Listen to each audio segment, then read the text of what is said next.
Hi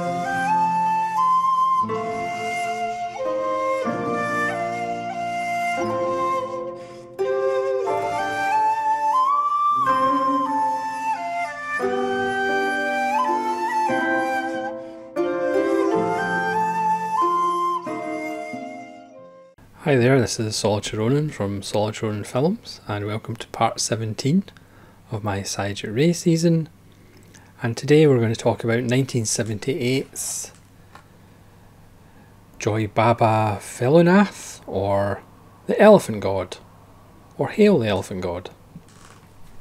This is on Artificial Eye DVD, which is part of a 3-disc set. With The Coward and the Holy Man. The Elephant God and the Holy Man are actually an interesting pairing of films. After the historical, political epic of the chess players, which we saw in part 16, The Elephant God is just an absolute blast. It's probably Ray's, certainly in the 17 films we've looked at in this series, it's certainly his funniest film. It's his most entertaining film, I would say. I mean, it has a couple of little points about, you know, Indian artefacts and historical artefacts being taken out of the country to America for profit and being sold by people to be removed from the country. And it does have a very impressive villain, a gentleman called Maganlal, who's very threatening, and there's a classic scene which I'll get to shortly.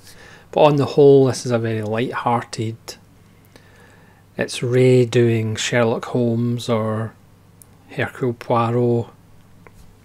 It stars his regular actor, Sumitra Chatterjee, who, to be fair, hasn't been in a lot of the recent films we've looked at. He plays Mr. Mitra, who is a famous detective. There was something about his performance in The Elephant God that actually reminded me of Kirk Douglas for some reason. There's something in his eyes, kind of, and some of his facial expressions reminded me a bit of Kirk Douglas. But that's a sidebar. So the story follows him as he's on holiday with his cousin Topsy, who is kind of his assistant as well, and a writer friend who provides most of the comic relief. He's a writer of adventure stories and he's looking for adventure. So they go to this place. It's actually shot in Benares, where Ray shot Aparajito. So the famous steps near the river Ganges from Aparajito is in The Elephant God.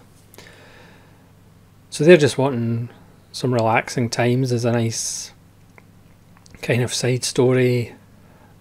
They're in a room with like 4 beds, so the 3 of them are in a bed each, and then the 4th bed is occupied by this bodybuilder who's perpetually oiling himself up and rubbing himself down.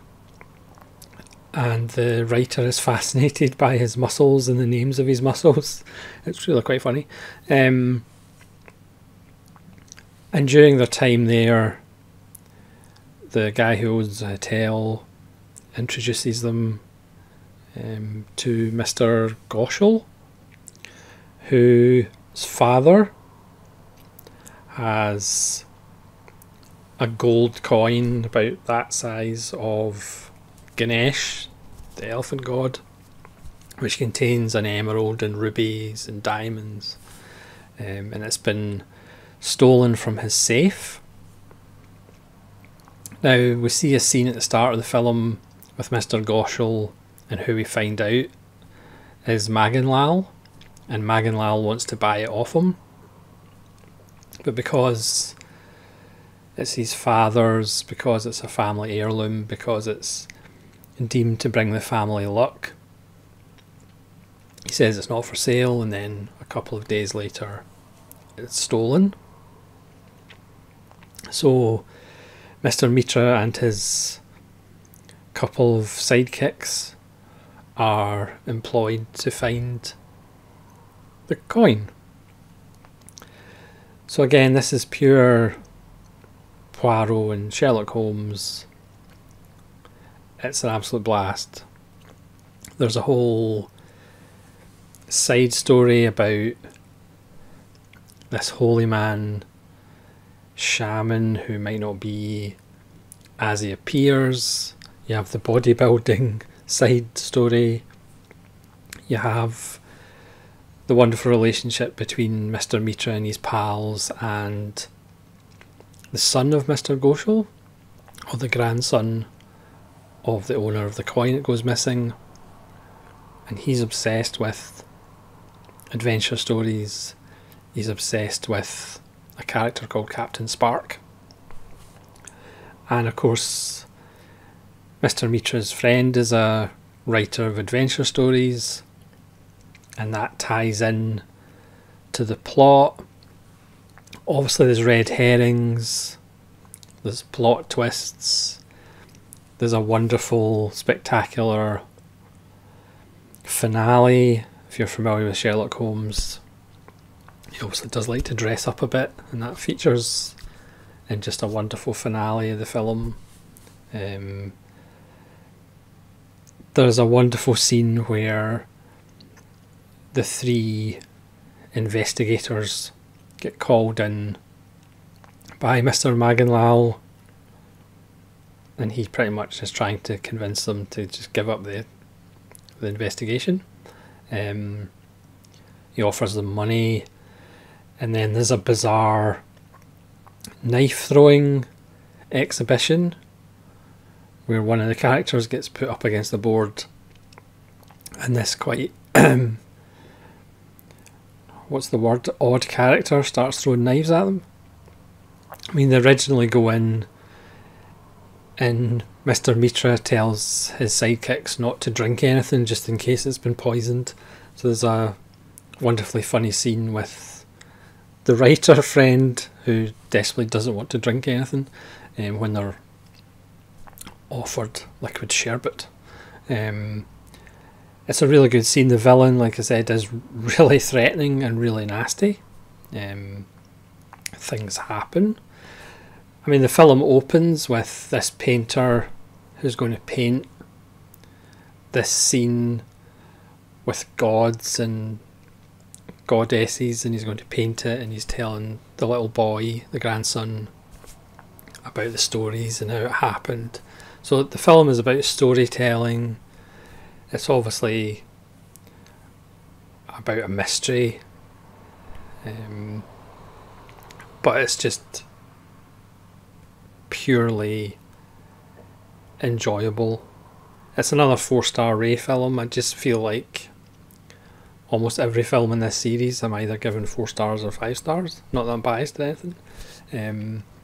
If you're used to Ray's more austere films or his kind of more serious films, The Elephant God will be a wonderfully pleasant surprise because it's an absolute blast. Again, you could argue it's perhaps 10 minutes too long, but there's so many wonderful moments in it. Like I said, it's colour, and so far there's only been 2 colour films in this season of films that I've been doing, this and The Chess Players. But the colour green does feature a lot in this film. Green is obviously about envy, but in Indian culture, green also means happiness, obviously means nature. So there's lots of green doors, there's lots of green light coming in. I mean, there's one scene where you'd almost think it was a Mario Bava or Argento film, as far as just this splash of green light everywhere. I would say that even on artificial eye, the print is really not that great. There's like lines and there's scores down it. I mean, it's not a very good print at all. Again, I'll beat the same drum that Ray excuse me, Ray really needs better prints for his films. A Blu-ray box set would be awesome, please. So I don't have a lot more to say about the Elephant God. The plot, like I said, is fairly simple, even though there's obviously red herrings and plot twists, but I'm not going to spoil it, obviously, because I want you to go watch it, because it's an absolute blast.